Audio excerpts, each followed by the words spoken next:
Hello, listeners. We are back with another episode of StarrCast podcast. They just keep coming. So today's conversation sits right at the intersection of something we talk about all the time in this industry, which is experience, and something we don't always define that clearly, which is well-being. So I want to start with a somewhat uncomfortable question, possibly. What if most of what we call wellness experiences aren't actually improving anyone's well-being? They're very beautiful, they're relaxing, we do them very well, but are they really changing anything meaningful for the guest once they walk out the door? Because our industry is built around the promise of feeling better, functioning better, living better, but we don't always stop to ask, are we delivering on that promise? Or are we just creating really nice moments? And there's nothing wrong with that either. Well, today we're going to challenge that idea head on and explore the concept of well-being experience design, or WX, an approach that shifts the goal from satisfaction to actual impact. And if that sounds like a higher bar, it is. But we're going to dig into what that really means and how this could change the way we approach spa and wellness experiences. And of course, there's no one better than to guide us through that conversation than someone that loves to poke the bear, Laszlo Pusko. Laszlo is an Inspiraptor, health and well-being, hospitality, leisure, and travel strategist and academic. And he is joined by his partner, Melanie Smith, academic researcher, and they are both co-founders of HTWW Life, which is Health Tourism Worldwide Life. They have been researching these health and tourism issues for several decades, so they are well equipped to talk about this. So thank you both for joining us today.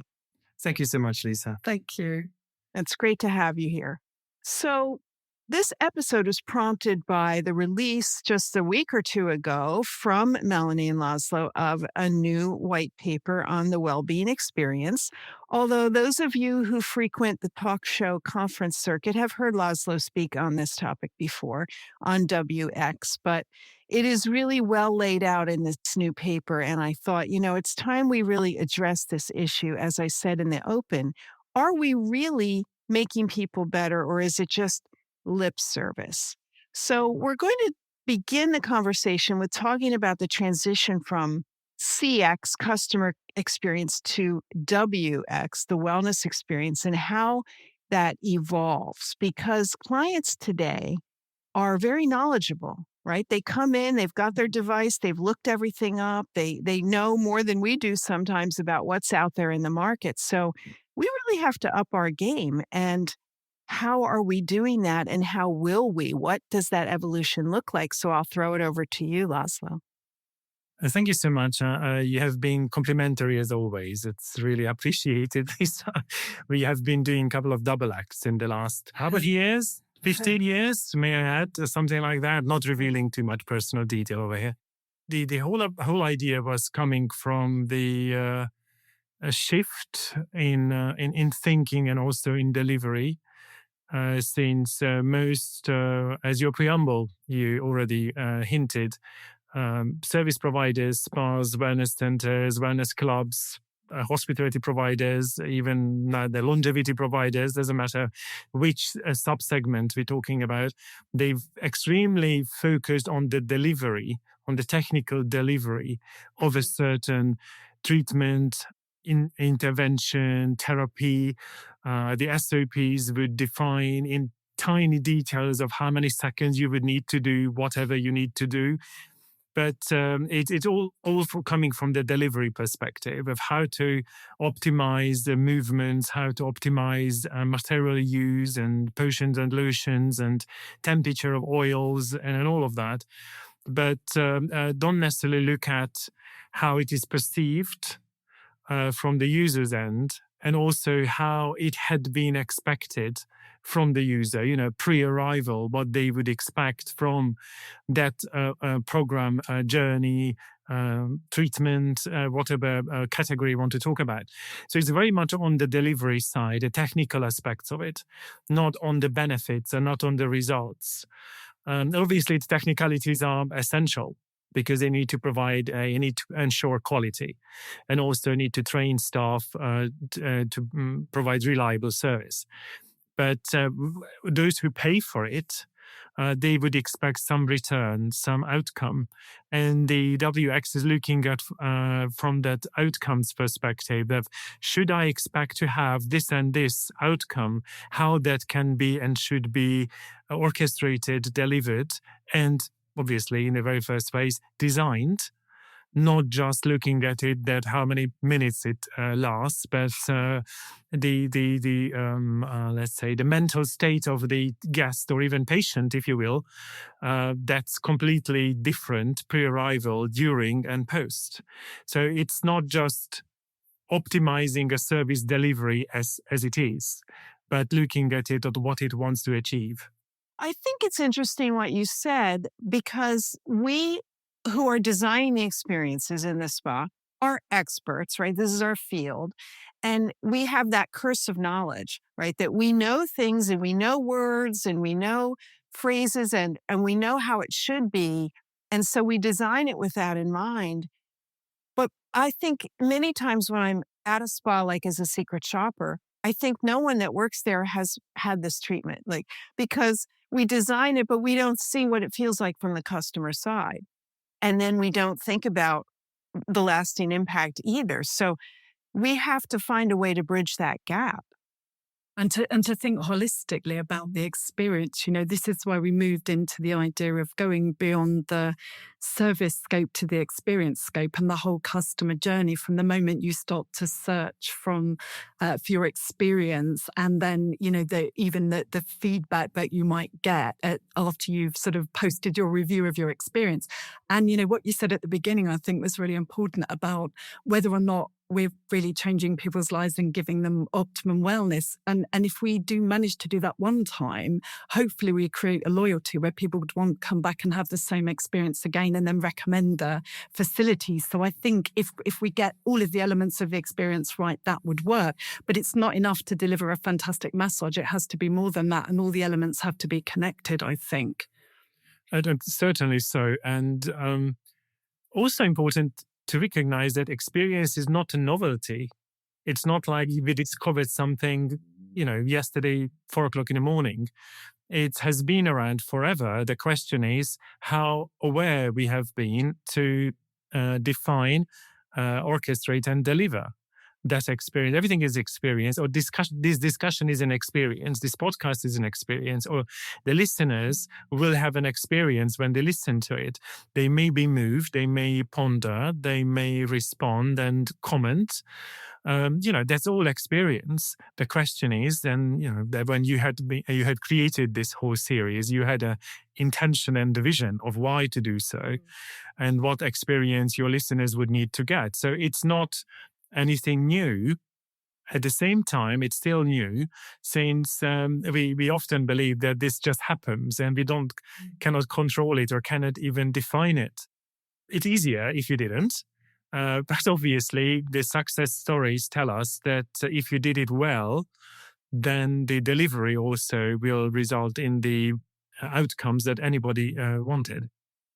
Right. So we have to shift our thinking from that experience of, okay, we think we're creating it for them until we really are, and we're testing the outcome. And I don't know where it falls down, but maybe it's because when they walk out the door, we don't know what happens, right? We can orchestrate what happens within our space, but we don't know what happens once they've gone. And how are we going to shift our thinking as managers and owners of these facilities to addressing that? Let me give you a little example, and also to the dear listeners, how it should be done. We have been talking with colleagues about the odor neutralizing solution should you go to a hot spring which is full of sulfates. It has a residual smell, and it's not something that you would like to take to dinner, especially on your skin or even on your hair. That's not something that you want. But the service delivery doesn't think about the post visit effects or residuals of that visit. They said, yes, that's part of the approach, and you should benefit from this lovely sulfurous scent, which you may or may not like, but definitely wouldn't like to have your lovely dress going down to dinner and stinking of sulfurous odors. But the facilities wouldn't think of having neutralizing shampoos and conditioners and shower gels to just neutralize, not to give something else, just to think that, yes, you're coming to this place, you will have a residual smell, you may not actually want to have it. So I think of post-stay circumstances and post-stay impacts. And this is just a silly little example of how you need to go beyond the time when your guest leaves the door and changed and paid the bill. True, very true. So how do we? I mean, we've got to understand that it's not just about satisfaction in the moment, it's about the long-term transformation, that word that people are looking for. Why is that? Why has the consumer mindset shifted into this long-term view? What are your thoughts on that? You know, we talked about the experience economy of Pine and Gilmore, and we refer to that model quite a lot, I think, in research. And then Joseph Pine starts now to talk about the transformation economy and how we're very interested in changing and improving ourselves in the long term. And I think the fitness industry, the beauty industry, the spa industry, a lot of this is about changing ourselves for the better, whether it's our skincare, whether it's our keeping our bodies fit and healthy, for example, or whether it's preventative health. So using, for example, massage as a form of back care as well as just for relaxation. So I think people have moved more to the mindset that this might become a little bit more part of their everyday lives. And they may use it on a more regular basis to try to either use it for improvement of themselves or maintenance of a certain condition as well. So I think it's gone beyond a one-off experience to something that might become more part of lifestyle and part of our future as well, especially in terms of longevity and staying healthy into older age. And I don't think there's anything wrong with having a lovely relaxing experience which lasts for half an hour. There's absolutely nothing wrong about it. Maybe you should have it even today. We need that too. But it's nothing wrong. The question is this really what the customer had in mind when they decided to come, book, pay? Because if that was it, it was the expectation and we delivered it, then it's fabulous. Then we do have, customer experience and we did it well. The question is that really enough? We have people now, and it seems that more and more people who would like to have the results. They would like to see what the outcome is. It's not just some plush pillows and cushions and beautiful, interior design. But if you will, you can call it a result economy. That I invest time, intention, money to an activity, which is predominantly nice. I don't know about IV drips, how nice those are, but that's a different story. That's nothing nice about that. But you want to have an outcome. You want to have a clear path that I'm doing this, I'm investing into this, then I'm going to have this and this outcome. I will look 5 years younger. I will be energized. I'm on the way to recovery.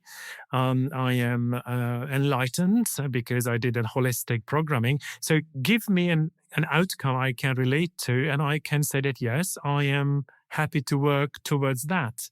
Then that's a different approach from just buying a half an hour something, which is lovely, but I don't necessarily look beyond that.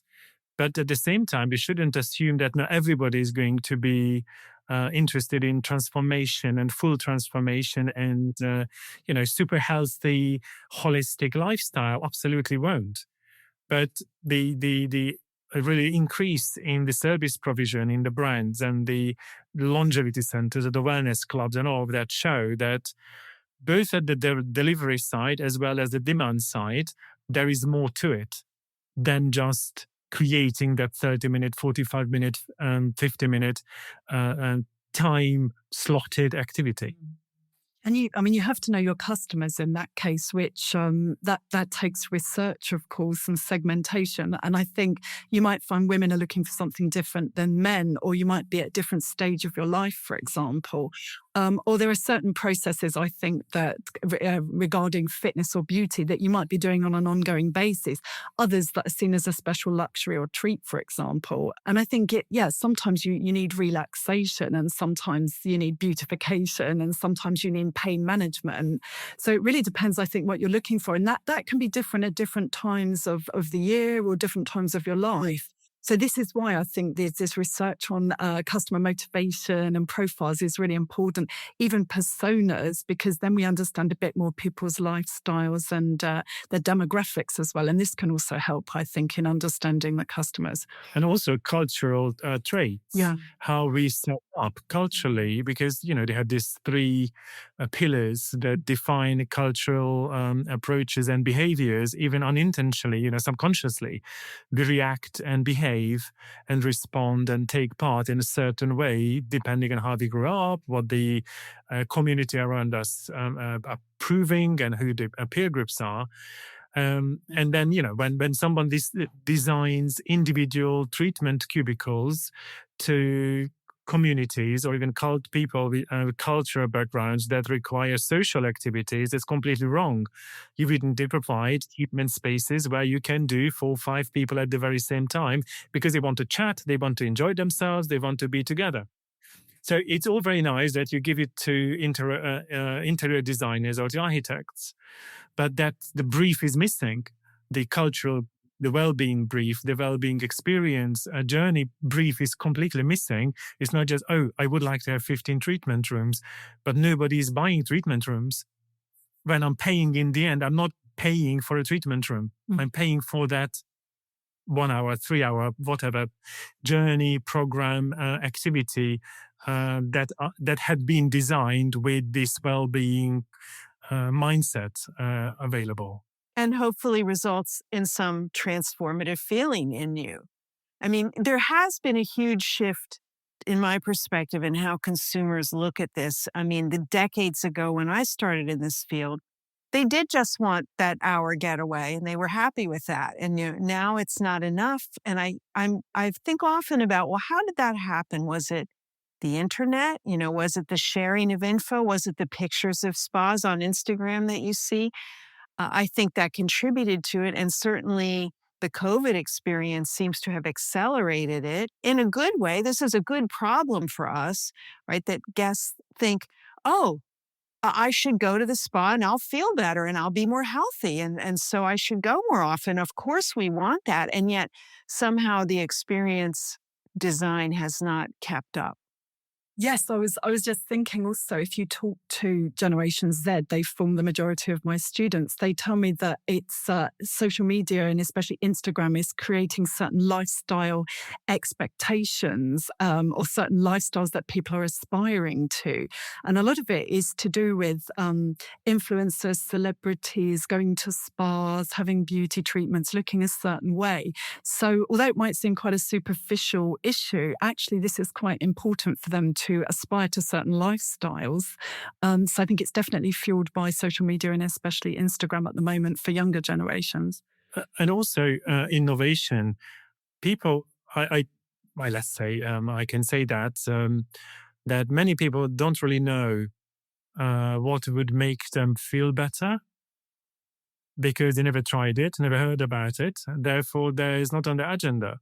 So innovators, creativity and innovation, coming up with new solutions, programming, treatment, digital or not, analog or not, depending, it creates a plethora of options.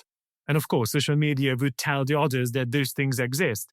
But it's all coming from innovation and also from creativity, that people put together things that never been put together before, bring technology in, or maybe expel technology altogether, and so on. So that's really fueling the development of the business, that innovative minds coming up. And then, like in any other industry or any other business, innovators start and the others catch up. Right. It's funny what you said. I just wrote my newsletter for the month, and I always try to find a business to highlight. And the one I found was in Bangkok, and it's a circus spa. It's a spa that also teaches contortion and pole dancing and circus movements. And I thought, okay, well, that's a new one I haven't heard before.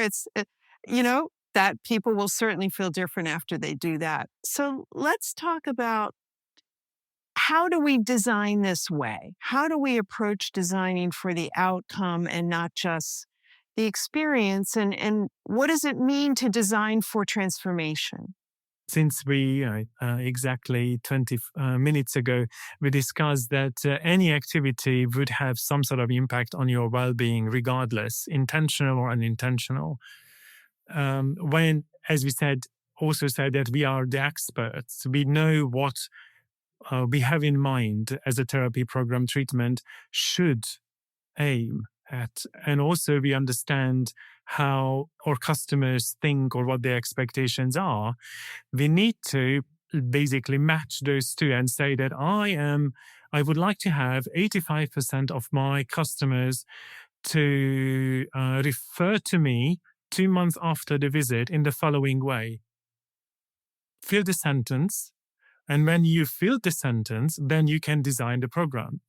So what is it that you want to be remembered to? Is it the physical aspects of it, the social aspects of it, the intellectual aspects of it, the complex nature of, I can't even describe how my experience was because it was so revolutionary. So tell me what you want to have as an outcome. Not like, oh, it was nice, oh, it was relaxing, oh, wonderful, such an achievement. But think about it that, yes, I feel rejuvenation, I still feel this and this. I really feel reconnected to myself or to nature or my friends or my family. Just feel that sentence, and believe me, and I know you know, it's not an easy sentence to finish and to complete, because everybody thinks in incremental minutes, that it should fit into 45 minutes because then I can have the maximum utilization of the therapist and the treatment space, blah, blah, blah. Instead of, okay, I may not sell 20 treatments a day, only 10, but because those provide such and such outcome, I can charge 3 times the price. So I don't need to worry about treatment room utilization because my measures will be different. But that's a completely different mindset. And then we're plugging now. Part 2 of the white paper series will tell you exactly how to calculate that. Okay, good. I'd also come back to your point about the circus spa. I think some people will be looking for novelty, so something they've never done before. They'll be looking for memorability. The question is, does the memorability come from a novelty? This is something I've never seen before or done before. I think, go to Japan and bathe in noodle soup, for example, which seems amazing. In the past, bathing in wine or beer was seen as novel. And I think, you said at the beginning, I think, that people are quite experienced now. And so they would benchmark one experience against another and say, oh, this is more memorable than that. Sometimes I guess we run a little bit out of ideas about how to be constantly innovative. And in the same way, I think people are not always looking for transformation, as Laszlo said. Sometimes we are looking for relaxation and recuperation as well. But you have to know where to go to get that as well. There are very few places, I think, where you can find a sanctuary away from everyday life, where you can truly escape. And I think a spa is one of those. So that's also important that you think about the atmospherics and the service scope so that it's actually allowing people to do that. And you know that you're guaranteed comfort and relaxation and sometimes familiarity. It doesn't always have to be novelty. People go back to the same therapist time and again, or the same fitness instructor. So this could also be something that you want to create, that loyalty, that people come back and know that they would get a consistent experience as well. So you know that your service quality is fairly consistent too. So there are many elements to this, I think. Yeah, especially as you said, the fitness programming and, fitness instructors, yoga instructors, they do have their own following. Yeah. And they said, how was your session that you just attended? Yes, it was a lovely session. But the vibe of the session is the one that I'm going for, not necessarily the physical aspects of it, but the community, the others, the atmosphere, the rapport among the people. It's not just the physical aspects of it. And also understanding of who your existing guests are and what kind of guests you actually want. not like, oh, well, I think this is my guest. This is completely, outdated. Just we did 2 pilot studies in the US and listeners in the US hot springs. And one of them is very kind of standard relaxation, switching off a little, that's no surprise there. Whereas the other one, it's primarily celebration. This is where people went to celebrate wedding anniversaries, birthdays, anything memorable in their lives. So it was so completely different. Hot springs, hot springs.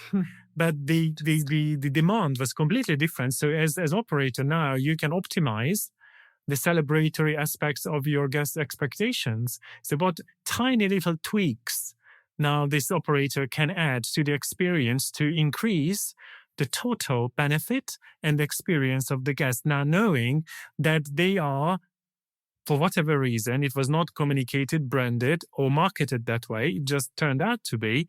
They look at it, the place to celebrate. And then it's nothing, you don't add 23 other pools because it's not the point. Whereas, an architect would say that, yes, I have a little space here. Why do we dig another pool here? It's like, hang on, this is not something our guests would appreciate.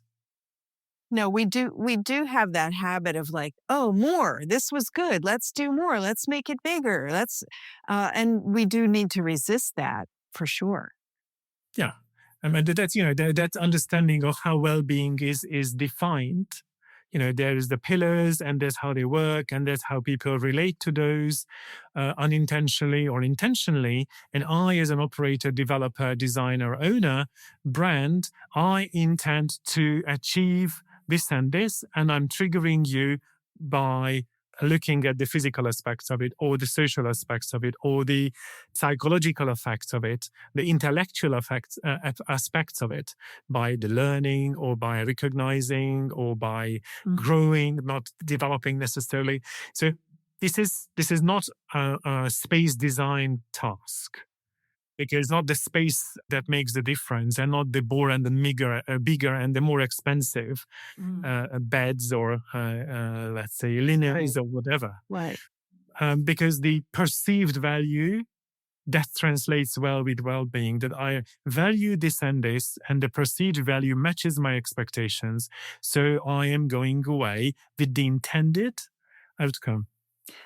I would just add a small point about architecture and design, because I think there is a lot of focus on that, and sometimes it's very important. And I think I've just done a small study of wine spas, which I found really fascinating, and those that had combined architecture with wine-based experiences. And what was really interesting, I was looking at doing an analysis of the customers' comments, and a lot of them are blown away by the amazing architecture and the design, and they really like it if it's eco-friendly design, for example, these days of biophilic and so forth. But what really struck me was what let down a lot of the facilities, even though they were technically 5-star, were really basic service and satisfaction issues. So you can't compensate for those small details with amazing design and architecture.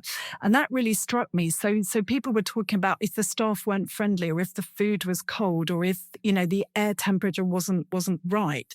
So we also shouldn't forget about these fine details. And unfortunately, some architects, they don't think about issues that engineers might address, which would relate to temperature or environmentally friendly environments or energy use and these issues. But customers are concerned about those issues, also the environmental issues from certain cultures. So we do have to consider those issues, I think. And one more aspect, Lisa, and that's the conversion that takes place with healthcare and spa and wellness.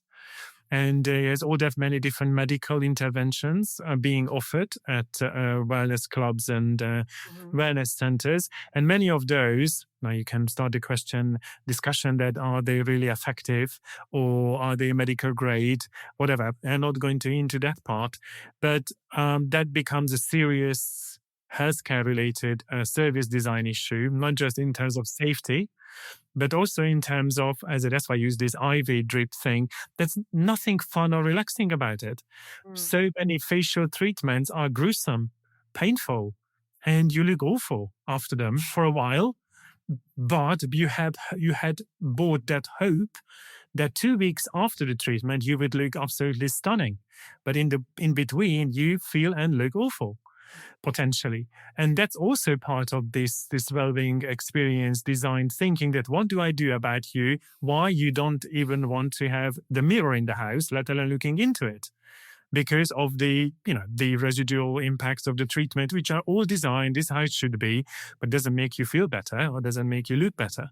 So it's not just the beautiful part of it that those service providers would need to think about this WX approach, but anyone who is literally dealing with live customers, face-to-face customers, in medical wellness, in longevity, in med spas, wherever we're talking about, because there's all that many different aspects of it that can ruin the overall experience. And, it's not just the NPS that counts, but the NWS, which is the Net Wellbeing Score, not the Net Promoter Score, but the Wellbeing Score, which your guest is going to tell you that, yes, I feel X% better, I look X% better than I had been when I arrived. And that's what's going to make the difference. Well said. And we're going to come back to that NPS score comment, but I'm thinking about how your paper lays out the principles of WX, multisensory engagement, rituals, meaning, personalization. And I wonder if you can speak about how it's important to have that emotional engagement to keep the guests coming back. And it is, to Mal's point, much more important than the layout of the facility. It's about the emotions they had when they were there. I have read a book which suggests that we have 22 different senses. No. 22. Okay. Apparently, yes. Oh, apart from the 5 that everyone knows. Yeah. Other 17 you need to look into as well. But really, we need to, consciously think about every aspect of whatever we're going to offer and whatever our guests are going to get and engage with.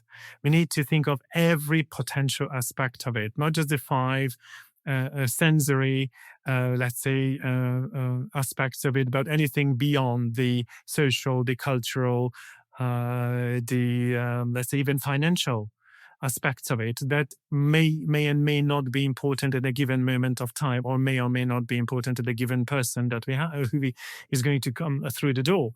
And this is not just a treatment design. It's not just as going back to the top. It's not SOP level. It's a holistic SOP, if you will, because it combines the technicality and also combines the surrounding, in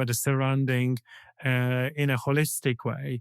The therapist, the person, the doctor, the trainer, the guru, whoever that is, also all of them take part in this delivery aspect. And this is how we need to look into it, not just once. In extreme cases, it could be just one single sense that you want to trigger. Just one. There's nothing wrong. One of the 22. Yes, there's nothing wrong with one, as long as you had designed everything to do that, not just by accident. I didn't think about the rest. They just have to really consciously look into every single aspect of it. And I think what's challenging is unless you've got a very specific segment coming to your spa, to be able to sort of create facilities that appeal to multiple senses of multiple people. Because, when I sometimes have an exercise with my student, it's like, what is a smell and that everybody would find tolerable, acceptable, pleasant, and so forth. And it very much depends on what you want to create. Or even in your design, you want it to be sort of Zen simplicity, or you want it to be quite ornate. So if you come from the Middle East or India, you might be expecting sort of colours and gold and strong smells and incense. Whereas to somebody else, that could be very overwhelming. So this also goes back to the idea of the different cultures and what might be expected. Or maybe you're trying to create a ritual that has a tradition in Thailand that's quite close to Thai culture, for example, or in India, you want to reflect the local culture. And maybe that's what your guest is looking for, actually. They're looking for something a little bit local, a little bit cultural, not just generic and global. So this also goes back to knowing your customer and what they might be looking for. So are you going to offer something that is acceptable to sort of most people. The same with the music, for example, but, is it lounge music? Is it chill out music? Or is it local music? Very difficult to decide. But if you go for personalization, you might give them a choice, for example, for the smell of the oil that you use in the massage or the music that you use while they're having their treatment. But in the communal spaces, you have to make some decisions that are acceptable to everybody. And that's a little bit more challenging, I would say. And of course, now you will say that since Annalisa is doing a lot of trainings, that it's no budget in any spa to do the hyper personalization, because then it's going to be per guest so expensive. And you're absolutely right. So you need to find the common grounds. And this is when, let's say, digital technology can help, because you can change. We both have lovely backgrounds, and I can change the wall. I can change it from sea to mountain, from mountain to opulent looking interior, let's say, image. Of course, it's not the real deal, but close enough probably into certain guests. So digital solutions can overcome the cost component, a cost a problem, or even more like limitation. I'll give you an example. I'm not mentioning brands here. I was discussing with a manufacturer that, you're doing all these lovely equipment, beds, and all of those things. Then did you ever think about creating a whole pod, with the digital projection and potential odor, vaporization and lighting and all of that, and working together with therapists, come up with pod optimized treatment journeys or packages that have the lights and the sound and the heat and the odor and the bed and everything combined all together in one pod. So you sell the pod, not a bed. And that, it gives a completely different business proposition. It's a blue ocean strategy. I'm not fixing the bed lifting equipment, so it's quieter. I redefine the business. I'm selling pods in which I need to just put in the therapist, and everything is given. The space and the sink and the oil burner and everything is provided. They didn't buy it. I was going to ask what happened, or can we expect to see this soon? No, seriously. And the response, I was curious, and the response was that that's going beyond our existing portfolio and experience, and we wouldn't like to branch out. That's a different strategy. It's a very different strategy, but I really would like to see that happen, because then, imagine from the investor's perspective, you buy the pod.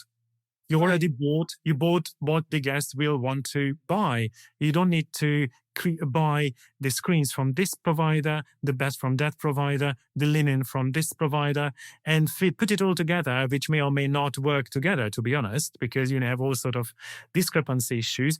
Buy the pod, of course, comes with certain limitations, but at the same time, the training will be easier for staff, and instantly you're selling journeys, you're selling packages, you're selling programming instead of selling treatments. But it's a very different way of looking at how even a boutique hotel that cannot have a massive spa unit created can buy a pod. For sure. I've been in a few of those pods, and they address certain aspects. You can deal with scent. You could have screens and music and maybe some vibration, but they never have a therapist in them. Next level, Lisa, we need to talk about that. But it would be nice to theme spaces as well, so that customer had a choice of, what they fancy. So that could be, a beach type of environment with the smells of the sea and the sounds of the waves. I mean, we do that in the accommodation sector, that we have themed rooms, and people love this concept that they choose whatever theme and people book ahead, because they really want to go to that particular environment. So I could really see a potential for that. Yeah, but it's just applying a design thinking to the well-being aspects of our life, and also as a business. It's basically application and an approach. That's what we are advocating and echoing. Well, I know that your paper and your process of WX design outline different tools to map guest journeys. So I would encourage listeners to check that out to get some ideas. Let's talk about that general word of well-being. Do you think that word is being used, overused? Is well-being experience just another buzzword? I mean, how should we treat this going forward? I mean, I love working with definitions. So well-being is one of my favorites. But I think it fits very well into the idea of holism or holistic thinking, because it has multiple domains, well-being, and it's much broader than just the individual, because it also involves the environment and it involves society and so forth. And then we always thought of wellness as the path that we take towards well-being. But for me, well-being connects more to transformation and longer-term thinking. So if we use well-being, then it absolutely fits with what we started discussing, is whether or not we just have a short wellness experience which involves some pampering and relaxation, or whether we take it to the next level, which is a more regular experience that's integrated into our lifestyle and has long-term benefits. So I think well-being is longer term and more holistic than wellness. I don't know what you think about that. And also, we shouldn't forget that this discussion intends to entertain, industry. This is not the discussion that you would publicize on TikTok or any other platform, because that's a very, in a way, academic, at the same time, very professional discussion to modify or to influence thinking, design thinking. The outcomes, obviously, the guests will respond, but I want to achieve that response. And to achieve that, I have to apply this thinking. So well-being is as Melanie mentioned, it's a long-term thing. Probably we never get there. You need to work on it. That's a work in progress. Sadly, the wellness as a term, it became such a commodified a concept that you go to a store and then you buy hair dryers, toasters, wellness, and then you have a hot air fryer, just a different shelf for wellness. So that sadly is gone, and now probably longevity is going to achieve the very same thing. But well-being is a very grounded, academic, well-researched and respected concept as well as phenomenon. So that can give us a long-lasting foundation. However you want to call it, doesn't matter at the moment, but the foundations will remain. And this training the industry, training the architects, training the therapists, training the developers, that guys, think about all these terms and come up with your own application. That's internal. That's an industry development, and less so aiming at customers, because it probably is a little bit complicated. Well, I think we always, if we do research, we have to break down the terminology. We'd never ask a customer, like, do you want to improve your well-being? Because you wouldn't know what they understood by that. So you would have to go back to sort of the emotional outcomes or the transformational outcomes, but you wouldn't call it transformation. You'd say, what kind of changes would you like to see in your body or your mind? Or, you'd have to get to that feeling through different terminology, because customers also may not understand that either, or they'd have a different interpretation. It's like quality of life. What does that mean? It means different things to different people. So we would have to not simplify the concept, but break it down into component parts, such as emotions, to understand experience fully, I think. Well, Laszlo brought up that word that we're hearing so much of now, longevity, and everyone wants that. But my issue with it is that you don't know when you have it. Like, we can do the things now and then come back in 30 years. Did I achieve it? I don't know. Well-being is something that anyone can feel like they have that now, today. You can say, yes, I feel like I have that in my life and I'm accomplishing it. So I think it's easier to attain in a way. I think so too. I mean, I think the problem as well with longevity is living a long time is good, but you want healthy life years. And I think that, and you want to feel happy, really. So we can talk about subjective well-being, which is happiness. People want to feel happy and they want to feel relatively healthy. They want to feel good about themselves. And maybe if we go a stage further, to flourish, which is when it comes to transformation and vitality and these kinds of issues. But I think you're right about that. We do want to feel good in the here and now. And sometimes we don't really want to put ourselves through too much pain for feeling good later or for living longer, because we don't quite know exactly when that's going to be. So I think you're absolutely right. There has to be some pleasure in the moment for us to be able to really want to purchase these experiences, I would say. Let me give you and to the listeners a very particular example, if you don't mind. I was talking to a destination wedding planner And you might say the destination weddings are all very glorious, everybody's very happy and all very beautiful and everything. Except when you're in it, it could be extremely stressful pre, post, and during. And of the whole event, how's it going to fine? Everybody's happy, everything is sorted, decisions made, changes need to be made, and so on and so on. The brother of the bride, the mother of the bride could be very, very stressed that everything is going beautifully, as well as the bride. So the whole well-being infused destination wedding planning was creating a very different approach before the wedding, how to prepare physically and mentally and emotionally, what happens during and post, to give some time to wind down and calm down and give some private time, have some reconnection, because there's thousands of people around, you don't have actually time to even spend any time with family. So give options to reconnect as family after your fabulous day. And you're not going to sell it as a wellness wedding thing, because it sounds ridiculous to me. However, I'm sure we find examples like that.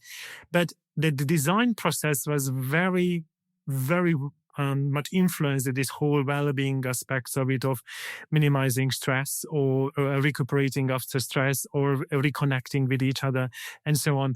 And it came up with a very different package. So the end of the wedding, the guest as well as the consumers, the parents or even the happy couple, they would have a very different experience, because it was designed such way that I know the stress points, I know the problem points, I know the situations which create tiny but really impactful situations, and I try to avoid them or litigate them. But that's not going to make it a wellness wedding. It's just looking at well-being of the people in it and organizing it.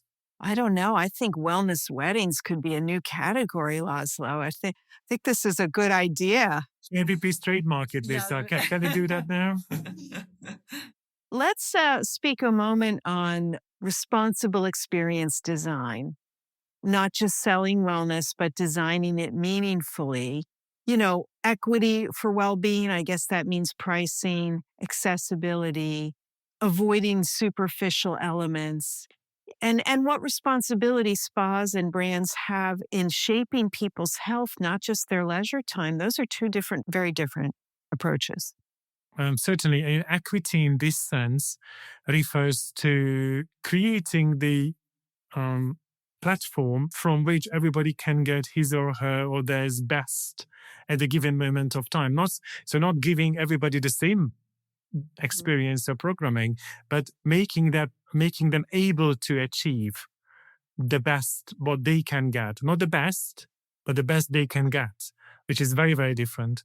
So that becomes the equity approach to it. So I'm enabling guests to take part and get the most what they prefer, not giving everybody what I think is the best, which is, you might say it's a very semantic discussion, but really isn't.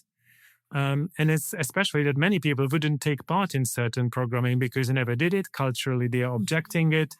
They think it's not for me, or it's too expensive, and so on, because they don't know what they can get out of it. So that's why, as an operator or as an experience designer, we need to create those situations that I give a little taste of it, so they understand, oh, hang on, that's actually very nice. I never thought about it. Why don't I try more of it? But how I'm going to achieve that? Is it going to be in the lobby? It's a free service. Is it going to be a free afternoon session so you can pop in and try? Or you do it as an extra after a certain treatment? But this comes, the intricacies of how to make this equity. Not just providing everybody the same. And we know that not everybody can afford everything. There's no such thing. And it won't be. And it comes the other aspects when we say the responsibility to local community, the responsibility to local resources, and so on. So it's a very complex way of looking at it. You might say even complicated, but that's the beauty of it, I should think. Yeah, and I mean, I think we have to think about people who don't go to spas and why they don't go. So younger people will now say, well, it's too expensive given the cost of living. Men might say, well, it's not for me. it can be a cost issue for many people. But I know, for example, in the UK, people like to go now to communal saunas, for example. It's very popular. This is really popular, isn't it? So Guide us to the finish. This is a popular thing. yeah, and I mean, it's an everyday occurrence in Finland. But I mean, I think just many people might, they go. I notice from sort of say reviews that people don't actually have treatments in some of the bigger spas. They will go and enjoy the waters, especially if they've got children, for example. They may not even go to, the wellness section. So maybe you can provide some communal spaces that are more affordable, and then those people who can afford the treatments can go. In order to make the treatments affordable, maybe you have to, have a few of these mini facials or shorter massages. I do like the fact that if you go to a country like Thailand, they give massage on the street. They give very short foot massage or head and neck massage, and it's very affordable. And you charge more money if you go to a place that's indoors, that's got a private room. So you can grade the pricing maybe according to what you're offered. If it's a foot massage in a communal space, obviously you don't pay as much as if you've got a private room. I'm not sure that works for luxury spas, but it might work if you wanted to make some of these treatments more accessible to the public. No, that's very true. I mean, we can't build it all for luxury, right? The world has millions of people in it that will never step in a luxury property, and they don't have other options. Yeah, And in the responsibility is the informed and conscious decisions that you know what you're doing and you know the impacts of your doing and you're aware of that, and then you have an intention to minimize, optimize, or maximize depending on which aspect we're talking about. So responsibility is the being informed and being conscious that my decision now has the impacts now as well as in the next 5 years in the following way. That's just being responsible. Being responsible for my staff, responsible for the local community or the nature, or the species, or whatever places we are talking about. Just taking that responsibility as an operator, as a brand, or as a property. That yes, I do have a role in all this. I'm not, avoiding responsibility. Laszlo, I want to circle back to something you said earlier. You touched on NPS, Net Promoter Scores. I mean, in this new world of wellness experience, how should we measure the outcomes as business owners and operators? What are the metrics we're going to be looking at? That's an invitation for another podcast about part 2. Thank you, Lisa. Appreciate it.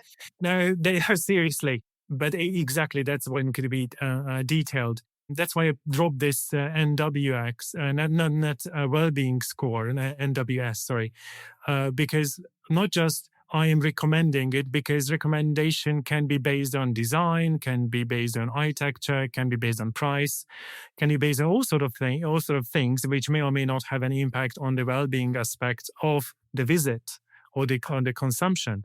So the Net Wellbeing Score would suggest that I report back improvement myself personally, physically, emotionally, socially, psychologically, pre-post. So I do have the metrics as an operator, how to ask those questions. If you're a med spa, you have a different set of metrics. If you are more on the holistic side, you have a different set of metrics. If you are on a more ascended wellness side, you have a different set of metrics. But that really makes everybody understood that you know what you're talking about. That you don't just go through and say, oh, well, there's the GOP is this, therefore I am doing brilliantly. Yes, partially, yes, you are, but you're in let's say in the well-being business, or you're providing well-being related services, you need to go beyond that. So it shows your understanding of the business you are in, not just financially, but also in terms of outcomes. So the Net Wellbeing Score refers to this phenomenon, and you look at it, let's say, obviously it could be very, very subjective in terms of looking into the mirror. Yes, I do feel and look, younger or more relaxed or less wrinkles or whatever it is. At the same time, you can look at, yes, I can, my pain level decreased by, I don't know how many %, because that's what I report. No one can tell me. I can tell. Right. just because I click on 4 stars on whichever platform as a recommendation has no impact on, it doesn't tell me anything about the core benefit of visiting that place. And this is why you need to have an NWS. Mm-hmm. Melanie, do you have anything to add to that? Yeah, I mean, I would say that I think we become quite reliant, haven't we, on reviews, I think, of spas and looking at these. And a lot of these mention really basic satisfaction factors, but we don't really go very deeply into that.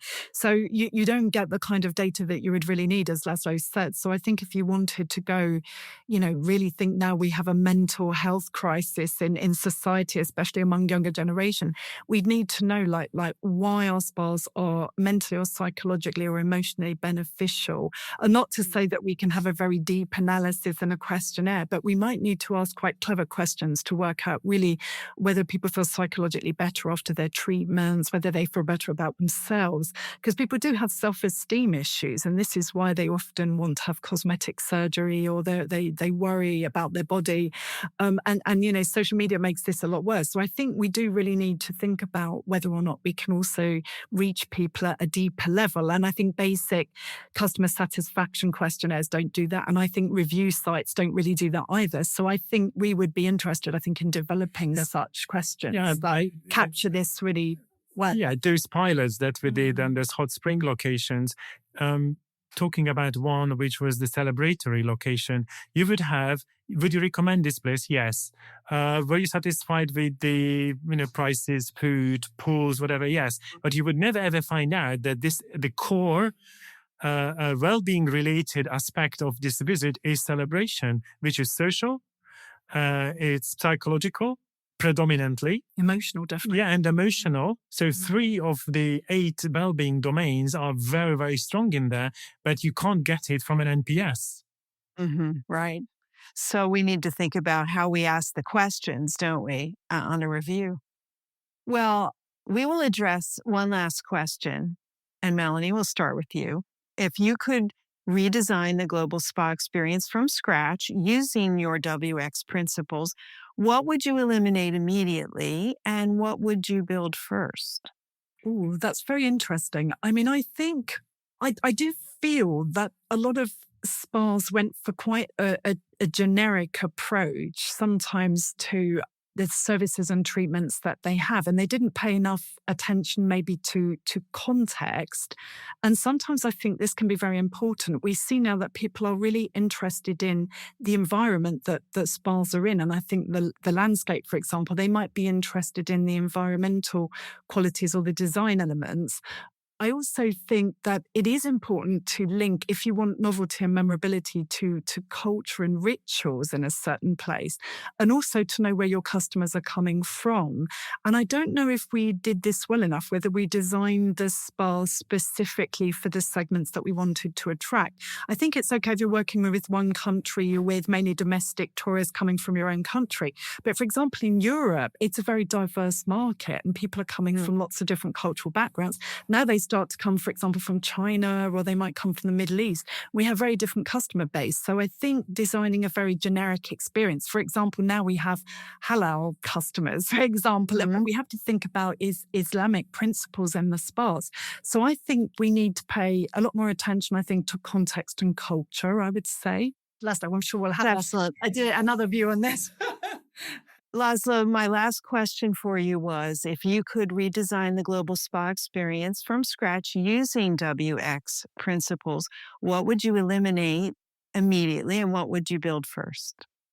If I wanted to achieve a fairly standard, nothing wrong, fairly standard relaxation, whatever thing, I can do a fairly easily, we can do a fairly easy set of parameters that could justify and also satisfy up to 80-85% of any guest. So because that's just very generic. It's nothing wrong, it's generic. The more specific you are, the more likely you need to be, taking back and getting very focused, and therefore not accepting certain guests. So the focus means that you don't want certain other people, not because you don't like them, just because they have very different set of expectations. So this is, probably if you wanted to have nothing else but just first-time visitors because you want to focus on tourists only or mostly tourists, then you will have a tasting, more like an introduction to a certain experience. And most of your guests would be first-time visitors. There's nothing wrong with that. But should you want to have repeat visitors, then you need to have a different, as we said, an expansion and to say it for those who come back repeatedly. So yeah, we need to be conscious about how we design and who we actually want to have.